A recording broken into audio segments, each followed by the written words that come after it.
Изградба на градинки во населбите Перо, Чичо, Карпош и Зелен Рит и повеќе детски катчиња се дел од проектите со кои што ВМРО ДПМН со Коалицијата за обнова на Македонија ветува дека ќе се грижи за најмладата генерација доколку победат на претстојните локални избори.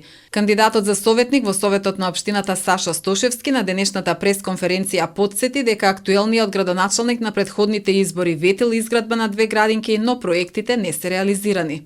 Едно од ветувањата на актуелниот градоначалник беше изградба на градинки во населбата Перо, Чичо и во населбата Карпош. Како што може да видиме, градинки во најголемите населби воопшто не се изградени. Сите знаеме со какви проблеми се соочуваат родителите кои не може да ги запишат своите деца во градинка, а поради работните обврски изложени се на непријатна ситуација околу згрижување на нивните деца за време на работната недела. Откако почна кампањата, го слушаме актуелниот градоначалник како во главните приоритети ги става најмладите. Но знаеме дека досега на дело не е направено речиси ништо. Заедно со неговиот против кандидат од СДСМ зборува дека имале визија, некаков план за развој, но Куманово без грижа за новите генерации не може да има никаква иднина.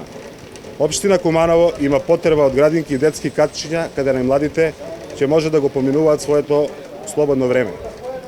Нашата програма за наредниве 4 години нуди решенија за децата од предшколска возраст со изградба на 3 градинки и тоа во населбата Карпош, Перо, Чичо и населба Зелен Рит.